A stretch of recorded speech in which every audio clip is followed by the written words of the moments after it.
चलो बच्चों, आज हम देखते हैं जियोग्राफी में पृथ्वी की आंतरिक संरचना। पृथ्वी की आंतरिक संरचना, जैसे यहाँ से आप बात करें तो पृथ्वी की जो त्रिज्या है वो कितनी है, 6378 किलोमीटर। अगर हम व्यास की बात करें तो 12,742 किलोमीटर इसकी क्या है, त्रिज्या है। फिर अगर हम बात करते हैं पृथ्वी की आंतरिक संरचना जो है, आंतरिक संरचना की जानकारी है वो अप्रत्यक्ष प्रमाण है, कोई प्रत्यक्ष प्रमाण नहीं है। हम क्या करते हैं, केवल कल्पना करके यह चीज़ मानते हैं। तो फिर हम नेक्स्ट देखते हैं, जैसे अगर हम बात करें तो भूकंपीय तरंगें, ज्वालामुखी क्रियाएं आदि से होता है। ठीक, पृथ्वी की आंतरिक संरचना के आधार पर पृथ्वी को हम कितने भागों में बांटे हैं, 3 भागों में। एक है भूपर्पटी, दूसरा क्या है परवर मेंटल, और एक तीसरा क्या है, कोर है। फिर सबसे परत जो अधिक है तो वो है ठीक क्रस्ट की, क्रस्ट जिसे हम कहते हैं भूपर्पटी, दूसरी क्या है मेंटल है, और तीसरी क्या है आंतरिक कोर है, जो ये हमारी कहलाती है।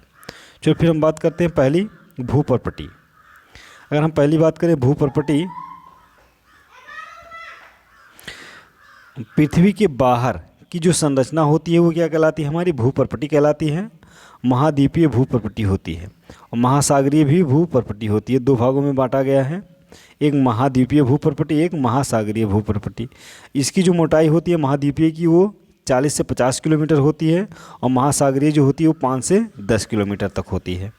फिर अगर हम बात करें नेक्स्ट क्रस्ट, क्रस्ट से कोर तक जाने पर घनत्व तथा तापमान में क्या होती है, वृद्धि होती है। जैसे हमारी इस प्रकार से अगर है तो ये हमारे इस प्रकार से संरचना बनाई जाती है। तो ये जो बाहर परत होती है इसी को हम भूपर्पटी कहते हैं, इसे हम कहते हैं कोर कहते हैं, ठीक, और इसे हम क्रस्ट कहते हैं।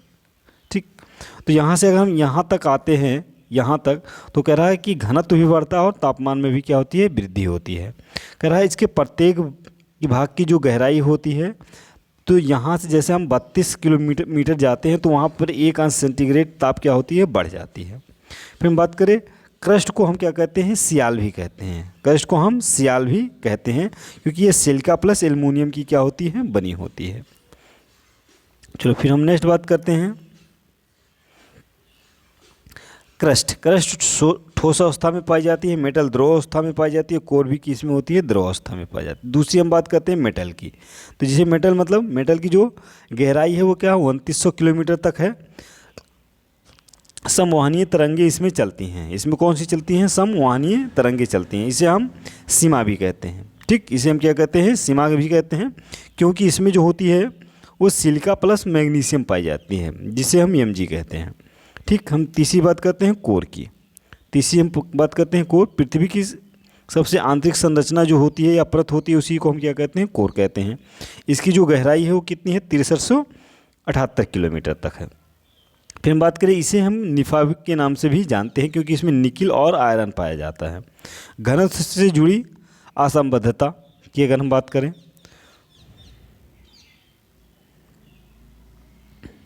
देखो ये हमारी क्रस्ट है, ये मेटल है, ये हमारी क्या है, कोर है। देखो ये कह रहा है कोराइड असंबद्धता होती है, मोह असंबद्धता होती है, रेपेटी असंबद्धता होती है, और ये होती है गुटबर्ग असंबद्धता होती है, लेहमैन असंबद्धता होती है। तो इसको हम मतलब कई भागों में बांटा गया है। ठीक, ये कोर को 2 भागों में बांटा गया, मेटल को 2 भागों में बांटा गया, और क्रस्ट को 2 भागों में बांटा गया। यहाँ से 10 से 100 किलोमीटर तक, यहाँ से जो आपकी मेटल की होती है वो 900 किलोमीटर तक, और जो आपकी क्रस्ट कोर होती है वो कहाँ तक, 6778 किलोमीटर तक। अगर हम फिर नेक्स्ट देखें तो देखो इसकी ट्रिक क्या है, KMRGL। ठीक, इस प्रकार से हम याद कर सकते हैं। वीडियो कैसी लगी कमेंट में ज़रूर बताइएगा। वीडियो अच्छी लगी तो लाइक शेयरिंग सब्सक्राइब कीजिए, औरों को भी सब्सक्राइब कराइए, और PDF के लिए हमारे टेलीग्राम चैनल से जुड़ना ना भूलें। धन्यवाद।